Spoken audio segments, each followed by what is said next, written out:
Welcome to the FloTrack podcast presented by wonderful Pistachios. I'm Ashley Tishins. It is Tuesday, March 12th. I'm joined by Olivia Ekpone remotely today. I know she's taking a little bit of a chill pill before she goes back out on the road very soon. How are you doing today, Liv? I'm doing great, Ashley. As you mentioned, it's been a crazy weekend with NCAAs, New Balance, Nike, all the things. So I'm taking this time to do laundry, and then I'm hitting the road tomorrow for Virginia Beach. But how are you doing? Yes, I know. I feel like, again, like you mentioned, we were on the ground in Boston this weekend at NCAA Indoor Championships and for some of New Balance Indoor Nationals. And so, gosh, just such a busy week, but very exciting. And I know we're going to go over all that happened this weekend on the show today. As I said, we were on the ground at NCAA Indoor, so we'll break down some of those big performances there. We'll break down our top moments from New Balance as well as chat about a 400-meter record that went down at the high school level that has an impact, I think, on the pro level as well. Plus, we're going to preview the upcoming meet to watch live on FloTrack this weekend. That's going to be Sound Running's The 10, which will feature a slew of elite pro and high school distance events. But first, we're going to begin our show with an interview with one of the nation's premier high school athletes who not only had a huge performance at New Balance Nationals over the weekend, but will be a headliner at the 10 this weekend in California. So without further ado, I want to welcome Ventura High School junior and NC State commit Sadie Engelhardt, who ran 4:36 in the mile to win New Balance this weekend, and she'll run in the women's pro 1,500-meter field at the 10. Thank you so much for joining us, Sadie. Thanks for having me.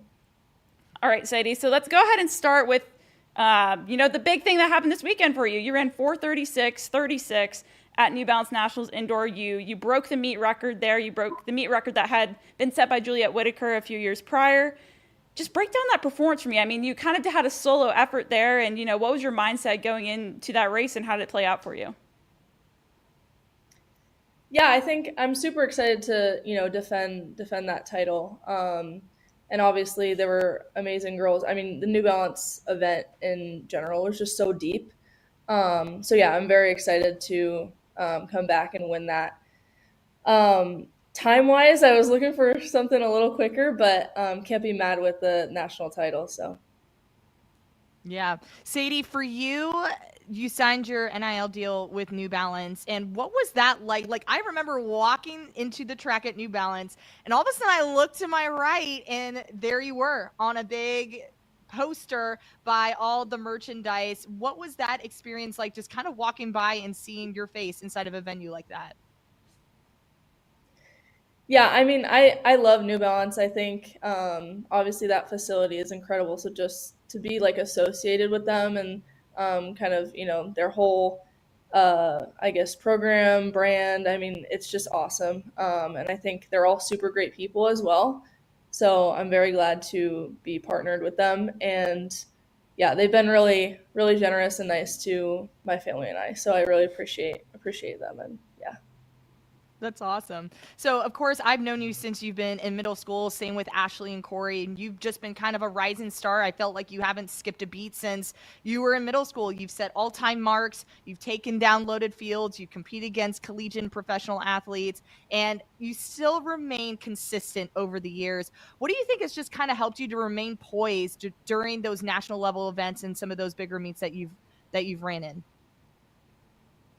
Yeah, I think the people around me help to ground me for sure.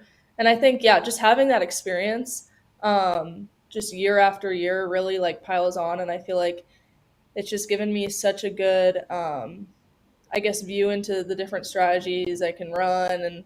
And yeah, I just think I don't know, the experience that I've gotten over the past couple years has made me, the best I can be. So I'm very grateful for that. And then, yeah, definitely people around me. I think my coaches, sometimes it's obvious. I mean, I have doubts all the time, but I think my coaches are really just there to put those to rest and, just motivate me and develop me to, the best athlete that I can be. Mm-hmm. This is such a big weekend for you. You're going to be competing at the 10, so we're super excited to see what you do there in that pro 1,500 meters. What are you looking forward to, and how excited are you to be competing there? Yeah, I said just a second ago, but yeah, I love competing with the pros. I think that, it's just, I can literally just latch on, turn my brain off, and, just hang in there. And hopefully, I'm looking for a PR in the 1500, which is, my PR is 4:11. So under that would be great. And I think it's cool because I don't think it's too in over my head for a pro race.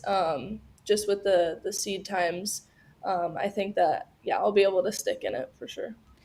Now you mentioned you have a PR of 4:11 in that 1500, and you ran that PR in a pro race actually at the Portland Track Festival. So this isn't your first rodeo when it comes to racing pros. Like, what do you feel like you learned the most from racing in Portland in that pro field, and how do you hope to carry some of those lessons learned into your racing this weekend? Yeah, kind of like I said, kind of sort of the same strategy. I mean, I guess that was 2 years ago now, but I literally was just playing to, get off the line and go straight to the back. And I think this year I would rather, kind of just be in the pack and kind of compete a little bit more, just to, get below that 4:11 mark. But yeah, I think it helps having that experience from Portland Track Festival. And I did run it last year as well. Um, but just a little bit of I mean, I went out in 63, so it didn't really shape up too well. But yeah, I'm very excited to compete with such high caliber athletes. Yeah.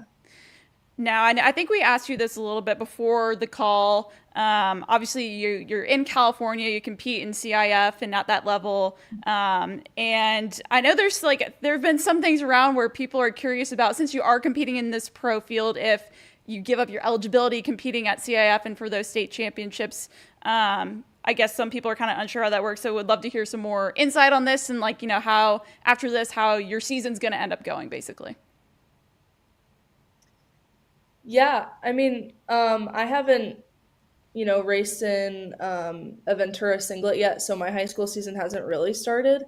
Um, but yeah, I think, after this meet, we're just gonna take it, week by week, see what I can run, and yeah, hopefully, the season turns out well and turns out how I want it to with a bunch of PRs. So, Sadie, I know the goal is to go under 4:11 at this distance. Are there certain splits that you're striving for to help get you set up for that mark?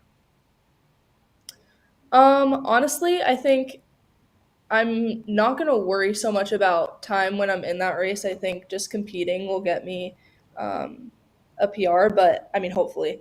But yeah, I think if anything, just kind of sticking to, 67, 68, 66. Not really sure, like the splits on the 50. That's the one thing about the 1500 that is a little confusing, just like coming around and seeing a 700 split. Like, this means nothing to me. But yeah, I think just competing will shape up for a good time. Now, I know you said, past the 10 and the rest of your season, you're hoping to, hit PRs and hit goals and stuff like that. Like, what are some of those specific goals you're kind of shooting for the remainder of your junior year? Yeah, I think definitely. I feel like I've been so close to that mile national record for like, I guess, like 2 years now. And yeah, I think it would be nice to honestly just PR in every event. I think, um, yeah, I haven't run an 800 in a while. I haven't run a 2 mile in a while. So just seeing what I can do in those events as well. But definitely, I'm looking at that national record in the mile. I love that. Before we let you go, Sadie, I know I had a chance to talk with you at New Balance this weekend, but I feel like our podcasters want to hear it from you too. First of all, congratulations on your verbal commitment to NC State. I know you're super pumped. I know your friends had like a poster on with your name on it too. So why the Wolfpack, and how excited are you to literally be moving from California all the way to North Carolina? Yeah, I mean, there are so many reasons that, kind of swayed me to North Carolina State, but I think mainly it was just the people. I really clicked with like everyone on my visit. Um, and honestly, I did live in Massachusetts for like 10 years. So, and then we also have family in North Carolina. So it wasn't like too far off, what I'm kind of used to. Um, but yeah, I think Coach Hennis is incredible, and I really can just see myself, getting to all the goals that, I have for college with her. And I think I just wanted that college experience with like best friends on the team. And I really liked, the freshman class, and especially, the recruits that are coming in, like Bethany and Jesse and Justine. But yeah, I'm very excited. I think it's going to be um, super fun. And it was definitely not an easy decision. I think I was looking at a couple other schools, and honestly, like I said no to the coaches literally the week before I committed to NC State, just because I really wanted to make sure, and all the programs were just incredible. And I didn't have one bad visit, which kind of made it really hard, but it's obviously a good thing. And yeah, I think, and another thing, just being at the NCAA meet too, I could see myself, I guess, being a little bit stressed, when I eventually, hopefully compete in the NCAA's championships. I like kind of envisioned myself with, Hennis by my side and the girls on the team, and it kind of just like grounded me and made me feel calm. Um, just knowing that I had them supporting me. So I think I made the right decision, and that's kind of just what I wanted. Is just a big support system, and it's not just Coach Hennis as well. It's literally like all the coaches that make that program seem like a family. So I could go on, but I'll stop. I love it. Yeah, I'm very excited. Well, I know we're all super excited for you. I'm from Raleigh, so I'm biased. I love that you picked NC State. Oh, So, that's awesome. yeah, so congrats to you there. Now, before we let you go, we have one more final question. We ask all of our guests a variation of this question. Obviously, you compete indoors, outdoors, and cross country as a distance athlete. So, we have to know, what is your favorite cross country, indoor or outdoor, and why? Oh, outdoor has to be my favorite, 100%. Cross country is a little. I mean, honestly, this last year was super fun. Just because I think my team and I really stepped up, and had like super, ambitious goals for the end of the season. So I think that kind of drove all of us to be a little bit more motivated and actually try to have fun in cross country, which sounds crazy. I can't put those two words in a sentence most of the time, but yeah, I think outdoor for sure, just because I mean, obviously, okay, I lived in Massachusetts for 10 years, but just being, starting in California and being California native, I think that's kind of what most of us like. Just because it's literally the basic. Yeah, I don't like to see 8 laps when I go to indoor. I think that's a little excessive, but yeah, I think outdoor, you can't beat it. Love that answer there. Again, thank you again so much, Sadie, for joining us today on the show. We appreciate it. And I'll be at the 10 this weekend, so we'll definitely be able to chat with you on the ground. And best of luck to you. And you can go ahead and log off and enjoy the rest of your day. Awesome. Thank you, guys. Thanks, Sadie. All right, a great way to start off the show with an interview with Sadie Engelhardt. But before we can talk about the 10 and the things upcoming this weekend, Olivia, we have to talk about NCAA indoors. Oh my goodness. We were down on the ground in Boston, you, me, and our colleague Brian Dybel, and we got to see firsthand all the great performances that came out of that meet in Boston at the track. So I think we just need to go through our top moments from NCAAs. Obviously, we can't pick them all because there were a lot of big moments. But Olivia, when you look at it, what were those big moments, those big races, those big performances that stood out to you? Yes, as you mentioned, I wish we can dive into each and every event, but we would be here all afternoon. So I'm going to highlight 2 different events that I had a chance to like really hone in and just like observe. Before the meet kicked off, I think it was the final day, Arkansas swept the high jump titles with Rachel Glenn and Romaine Beckford. Just watching them compete and actually having a chance to talk with them after their jumping competition, it was really interesting how they were like watching each other jump simultaneously. Like Rachel's like, I was making sure Romaine was clearing his height, and I was like, okay, he cleared it. Now I got to make sure I cleared the next side. So they were kind of feeding off of each other's energy without actually like being right next to each other. But Rachel Glenn, just a sophomore, was able to claim that high jump title. She cleared 2 meters, which ties Lamar Diston's collegiate record, and she set a new meet record there at the track at New Balance. And the fact that Destiny Hooker of Texas cleared 1.98 meters back in 2009, like that just shows you how challenging it's been to kind of get over that mark. And so the fact that Rachel was able to do it on that day was amazing. And then for Romain, he tied his personal best, 2.27 meters, and he won the competition by an inch. So I thought it was just great to just see the Razorbacks really be honed in. And like, I had a chance to be right, like I was on the track and they were up in the bleachers, and they're just like, the energy was there to just kick off that day, which was great. And then also for me, it was the 800 meters, especially on the women's side. Stanford was able to win back-to-back 800 meter titles. Roisin Willis won it last year, but this year it was Juliette Whitaker's time to have that opportunity to shine. She set a personal best, facility record, meet record with a 159.53. It was just able to outkick Michaela Rose, who went 159.81. It was an amazing race, and both ladies were very competitive. And, Michaela was just like, Juliet's is a hard worker. So she was like, it wasn't going to be easy. But just seeing that competition arise within those ladies was amazing. So those are my top 2 highlight moments of the NCAA Indoor Championships. But for you, Ashley, what were those moments that really are going to stick out to you? Yeah, those were all great picks. Again, I love the high jump thing there. It's not every day that you get to see 2 high jump competitions going on at the same time, and both the winners come from the same school, so I thought that was really awesome. That 800 too, I was shocked. I did not think that Whitaker was going to come off the curve there and get that 800 win against someone like Michaela Rose. That was a really exciting race. For me, there were so many options, so like I have a few I'm going to outline. I feel like for me, we have to begin with the distance events, because you had not only Parker Valby on the women's side winning the 3K, 5K double, but you had Nico Young winning it as well. Beginning with Parker Valby, I mean, she goes out there, she lowers her own NCAA 5K record indoors to 14:52. Gosh, the way she just like pulled away from the rest of the field was just mind blowing to me. I mean, like, we're talking, this is like a national championship where you have all these athletes, the best of the NCAA competing, and the way she was able to that last K just basically sprint. I mean, she looked like she was sprinting out there, but she made it look easy.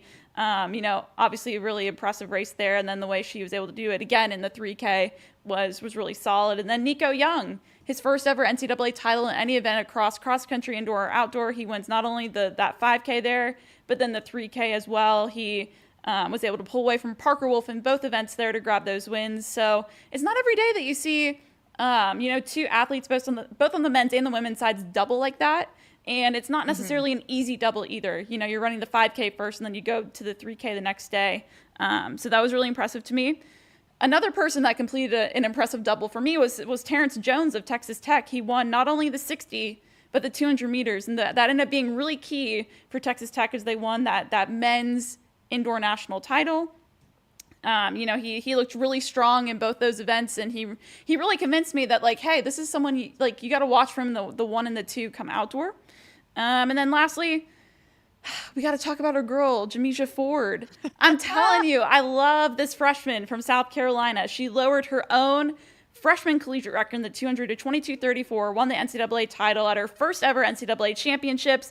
And when I tell you she was excited, she was excited. And she also helped anchor the South Carolina 4x4 team to a win as well. So 2 wins for her on the day. But gosh, again, we could go into so many things, but I'll keep it at that. Yeah.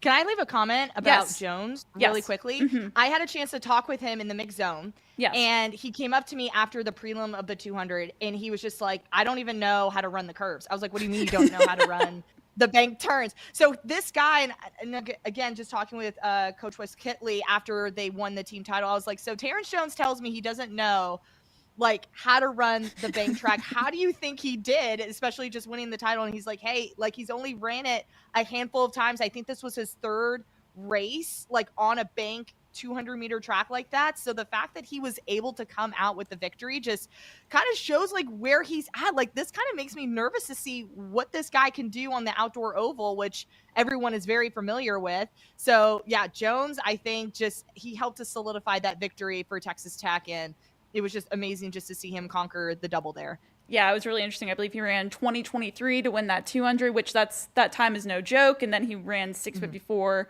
to win that 60 meters there. I also thought interesting watching on in those sprints, Noah Lyles was in the house. You saw him, right? He was in the house. All of a sudden he walks by the mix zone and I'm like, wait, that is Noah Lyles. Yep. All swagged out with his jean jacket. And I think he stood on the track to watch the 60-meter finals, and all of a sudden he disappeared. I don't know where he went, but Noah Lyles was in the house.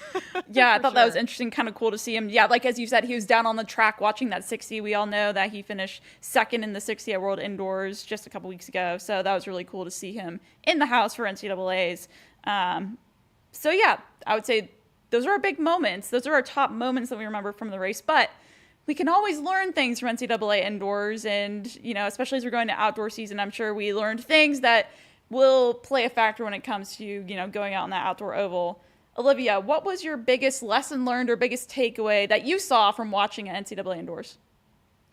I don't think I told you this when we were on the ground, but I had a chance to talk to someone about Christopher Morales-Williams during his prelims. And the gentleman came up to me and he was like, I think CMW is a one-hit wonder. And I nearly fell down. I was like, what do you mean? I don't think this guy is, I know, shocked. Wow. I was like, you're crazy.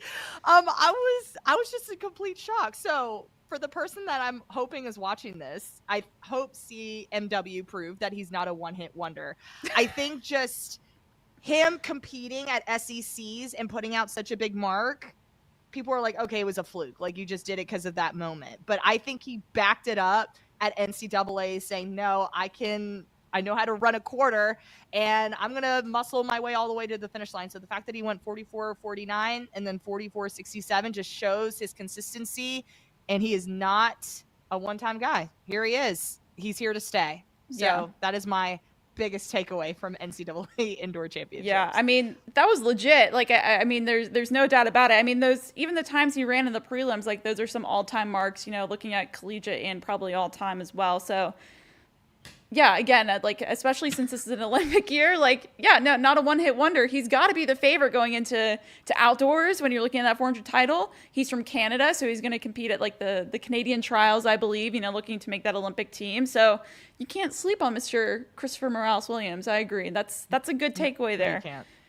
For me, again, maybe I'm biased because, you know, distance, but I think to the distance side, I have a couple takeaways. First off, I think for me, it's like, it's really cool to see Nico Young, like, finally getting those NCAA titles. I think, you know, seeing him, you know, we've worked with Miles Split, right? We've seen him compete at that high school level and, you know, while he was at Newbury Park, and then seeing him now transition, you know, to that NCAA level. And finally, he's been so close so many times when you're looking at cross and outdoor and indoor, but for him to now finally put the pieces together and grab those 2 wins, like, I think that's the biggest takeaway for me. Like, he is fit and he is ready to go, and he's got to be the guy to beat now outdoors. And then I think my other takeaway too is UNC's Parker Wolf. Like, he's legit. Like, he needs to be in those conversations as well, because the way I saw him run the 3K and the 5K, sure, he didn't win a title, but he got second to Nico Young in both events, which is no easy feat, and he looked really strong over those, you know, those final laps. Like, he was really aggressive trying to get that win there. So,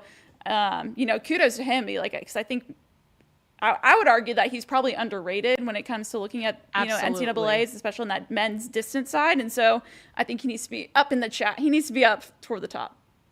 Yeah, Parker Wolf, I can't remember which race it was. I think it was the 3K. He was closing on Nico Young. So I definitely feel like Parker Wolf has that potential to really, like, you take this experience and you learn from it, right? And I feel like once we come outdoors, he's going to be someone that everyone needs to have on their radar, because he's a phenomenal athlete. Yeah. So yeah, he had a big ACC championship, carried that momentum into NCAA. So here we are, Parker Wolf. don't get them out. Chris Miltenberg's doing some great stuff there at UNC. Their whole Mm-hmm. distance program there on that men's side's been phenomenal, especially this indoor season. So big takeaway there. We do have someone in the chat who's mentioning their favorite moment from NCAAs. Terrence Westbrook says their favorite moment was when Brianna Liston won the 60 meters. Yeah. Again, just a freshman. She's from Jamaica, I believe, too. That's what we're saying here. So super interesting. Again, like not every day that you see a freshman win, a title at any level in the NCAA. And so for her to win the 60, I thought that was really impressive.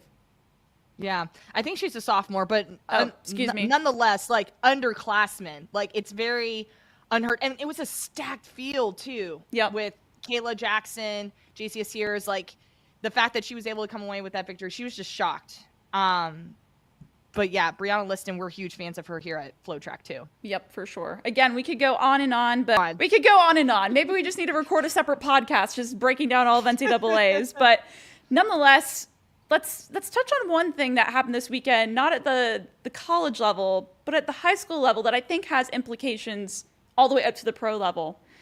Liv, you and I were on the ground on Sunday at New Balance Nationals Indoor and saw Bullis sophomore, the high schooler, 16 years old, Quincy Wilson, just shatter the U.S. national high school record in the 400, 45.76. Liv. I was shocked. Liv. I think we need to talk about this because this is circulating not just the high school, conversation, but, all the way up to the pro, because you got to think about this. It is an Olympic year. Quincy Wilson, 45.76 would have placed him 5th in the men's 400 at NCAAs a day prior.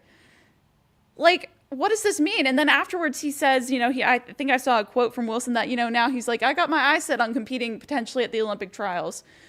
If he's running these sort of times and then you go to outdoor and you think about that, maybe he could get under that outdoor high school national record. You're competing with those pros. Like, you belong in that conversation. So, like, what are your thoughts on Quincy Wilson, what this record means for him, and now his trajectory when you're looking at the rest of the year? We called him the king going into, I almost said NCAAs, the king going into New Balance, and he has lived up to that name. So we need to call him King Quincy Wilson. Just seeing it in person is a whole different perspective of what this kid can do. It was absolutely insane. LZ Coleman, we need to also mention this too. LZ Coleman's record stood for 20 years. Yep. And it was there since the Simplot Games back in 2004, which was a 45.92. For the last 19 years, we've seen people get close, but no one has been able to go under that 46-second mark like LZ Coleman did.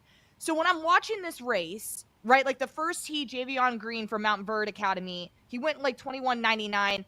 And then I just see Quincy's split, and it's like 21.85. And I'm like, oh, gosh, this last 200 is about to be fast if he's really striving for it. 23.92 for that second 200.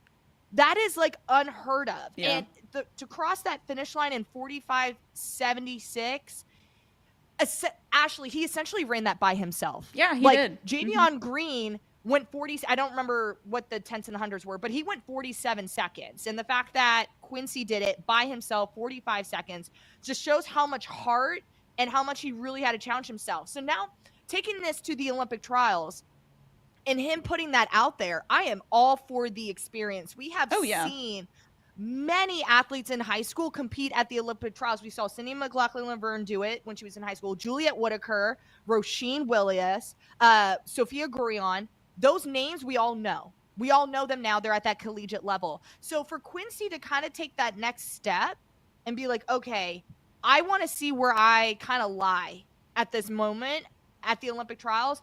The only thing he's going to really gain is the experience and having that opportunity to know what's going to feel like to run multiple rounds, to then have to like execute really big races, but also being able to recover in between.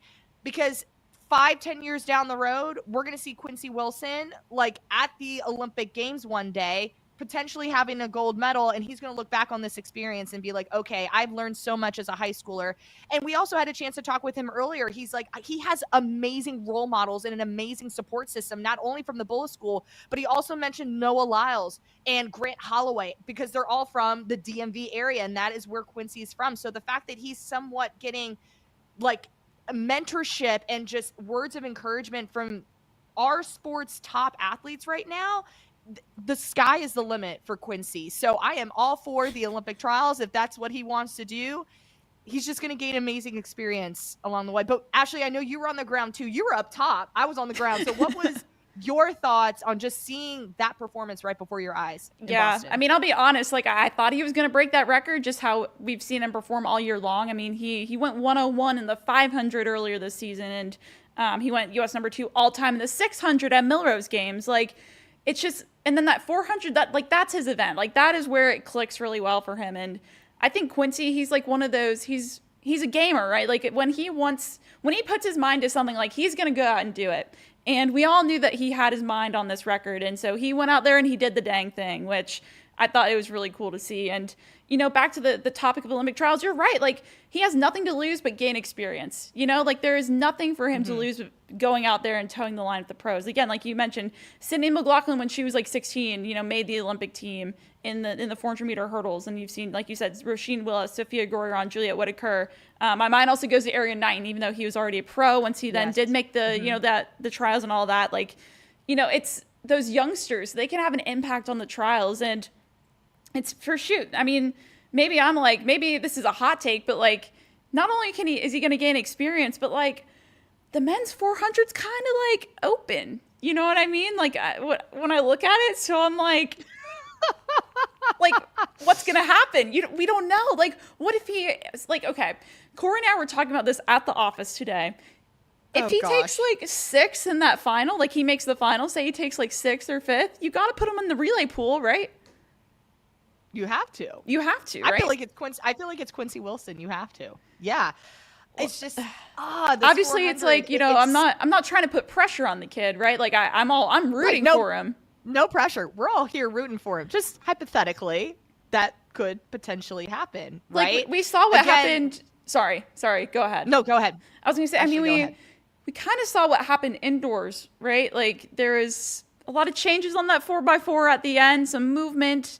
Unfortunately, if you're looking at the U.S. men, like, unfortunately, you didn't have any of those guys in the open 400 even make it to the finals in Glasgow for World Indoors. Like, that's a whole nother podcast. That is a whole nother podcast. But, like, this could be the time for all of a sudden you see 16-year-old Quincy Wilson slide up in there, and who knows what could happen.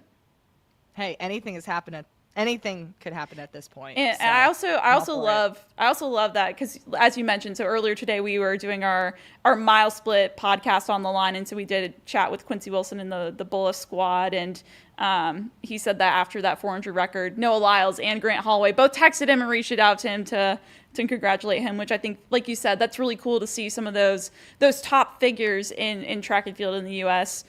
Giving words of encouragement to our youth who are doing really well. So I thought that was really cool. I love it. Yes. I love it. I know. So we'll see what Quincy Wilson does going forward. I know he has some big goals for outdoor season, so really excited to see what he does in the future.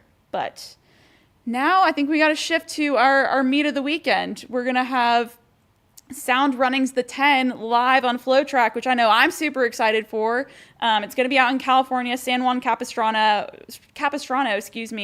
Myself and our colleague Brian Dye will be on the ground, but I'm sure, Olivia, you'll be watching from afar, even though you'll be at Adidas Indoor Nationals. And to kind of give a look at Sound Runnings the 10, you have a whole bunch of distance events, right? You have some high school events, but then really the showcase here is those elite pro Paris men's and women's 10K fields, because we're going to have some athletes go after some big standards. So, Olivia, what are those storylines you're looking forward to most, and some of those athletes that are going to be looking down, to put together something really special here? Yeah, I know we just recently talked to Sadie and how excited she is to be able to compete. So I'm definitely going to be keeping the women's pro 1500 meters up on my screen I'm going to try to watch it while we're holding it down at Adidas Indoor Nationals in Virginia Beach. But can we talk about the men's 10K? I think Yes. that is just completely loaded. So I think the biggest storyline going into the men's 10K is that Olympic 10K standard, which is 27:45. How many guys can go underneath that standard? You're going to have it's so deep, Ashley. You have Yes. Woody Kincaid. I think we saw Hoptum Samuel in this event too. Nico Young. Yes, that is a late ad. Yes. Mm-hmm. Oh my gosh. So what are your thoughts on all of that, first of all? Yeah, so I think for me, the guy to watch in this event is going to be Grant Fisher, right? Like we saw how at, what was it? The BU DMR Terrier Invitational. I can't think of the name of it. The DMR meet. He came less than a second away from breaking Woody Kincaid's indoor 5K American record. So we know he's in top form. He elected to not compete at USA indoors or World indoors because he said, "Hey, I have a big 10K I'm trying to do. I want to hit that Olympic standard and get it out of the way." So we know that he ran that 5K indoors, and then the past month or so he's been focusing and training for this 10K coming up this weekend. So I think if anyone's going to be able to really just knock down those laps and get it done, it's going to be Grant Fisher. But as you said, this field's loaded. Woody Kincaid, Joe Klecker, Louis Grijalva, Nico Young. I think this is one that was kind of breaking news today. He's a late ad here. We just saw him win the 3K and 5K at NCAA indoors, but now, he's going to be looking for not only that 10K Olympic standard, but potentially collegiate record in the 10K as well. So that'll be interesting. And then, as you mentioned too, the New Mexico freshman Hoptum Samuel, who's been really good in the distance events, will be competing as well. So yeah, I think here it's how many guys can potentially Grant Fisher pull along to that Olympic standard? Do you think it's going to be very tactical? Tactical. What are your thoughts on how this is going to play out? I wouldn't say tactical. I mean, obviously there are tactics at play, but it's going to be, I think that this is the type of racing where you're going all out. You're strategically planning these splits, and it's going to be a race to the finish. At least that's how I predict it. You're going to have a pacer in there who's going to be, trying to pace you to a certain time, I can't speak. Hitting certain splits. So I think that'll be interesting. Yeah. All right. Next storyline, Alicia Monson. Yes. Coming off a very strong indoor season, looking to break her very own American record, which she set actually last year at this meet, 30:03:82. What do we think, Ashley, about this? Well, I think I'm excited for it. Not only I think does she want to lower her own record, but she's going to want to become the first American to ever dip under 30 minutes in that 10K outdoors, which if that happens, that would be a special moment. And I know, as you mentioned, she had some indoor meets, she did some pacing, but then she also broke the American record in the 2 mile at Milrose Games. And I believe after that, she said, this is kind of what we were, just a little bit indoors, but she is going all in on this 10K. I think that's just something she's aiming for, and that's something she's been preparing for this winter heading into March. Her and her camp, she runs for OAC and Dathan Ritzenheim, so they've been really eyeing doing something big there. So I think that's definitely the storyline there to watch.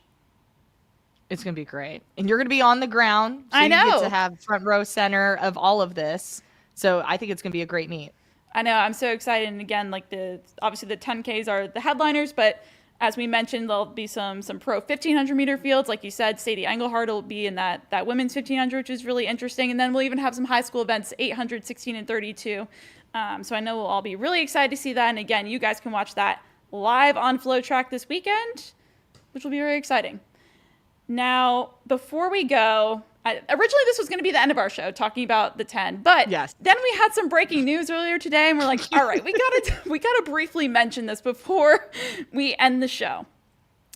The Prefontaine Classic, the meet organizers for that announced earlier today that headlining the Bowerman Mile, it's going to be Jakob Ingebrigtsen, Yara Naguse, and Josh Kerr.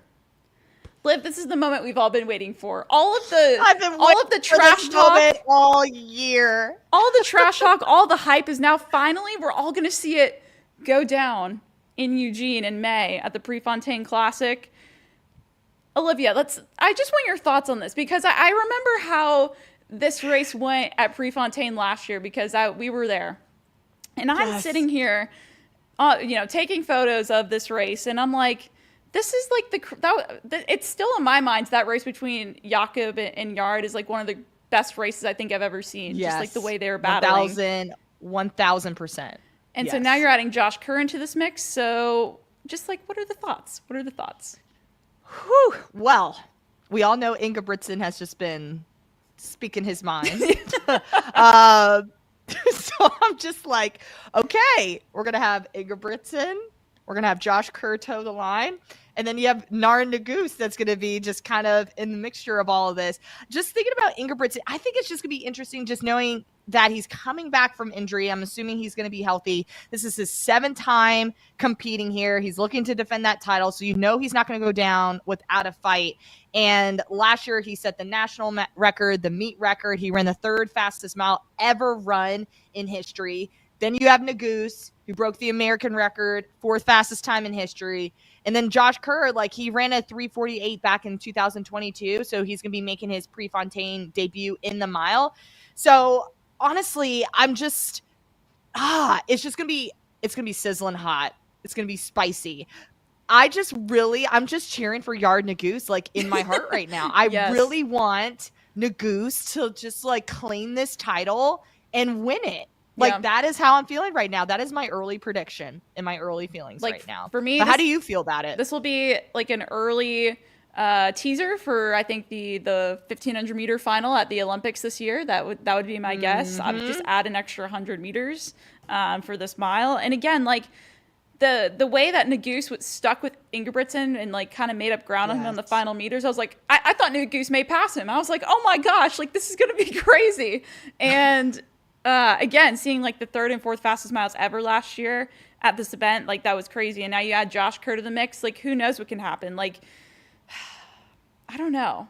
Again, what's your early prediction? What is your early prediction for March 12th? I think I got to go Josh Kerr. This guy has shown me he talks a talk, but he backs it up. You know what I mean? And so like I think that's why I'm taking him, right? I personally, I love Yard Naguse because I love the way he races and how he kind of goes about it in his humble approach. So, I think he should be up here in this mix too. But then, I mean, Jakob usually knows how to turn it up when he can, like when it matters. But he has been, Kerr's beating him in that 1500. So who knows? Maybe if he wears a blindfold, then maybe it'll get done. Kidding. Yeah, maybe if he does. Kidding. Oh, man. Oh gosh, it's gonna be spicy. It'll be spicy. I know. Now we gotta wait 2 months till May. 2 months. Yeah, nice little tease there. I know. Okay, I'm still picking Naguse though. Naguse, okay. I have your back. I'll pick her. How about that? We'll split. Fair enough. Well, I think that does it, Olivia, today for the show. Any final thoughts before we close it out? No, I'm just excited for another great weekend from the 10. I can't wait to see all the great performances. And yeah, as Ashley mentioned, it'll be live on FloTrack. So make sure you tune in over the weekend. That is for sure. Again, thanks again, guys, for joining the FloTrack podcast today. It's been lovely chatting with you guys today. Again, like Olivia said, be sure to follow FloTrack and all of our social channels this weekend for coverage from the 10. And thanks again, and we'll see you next week.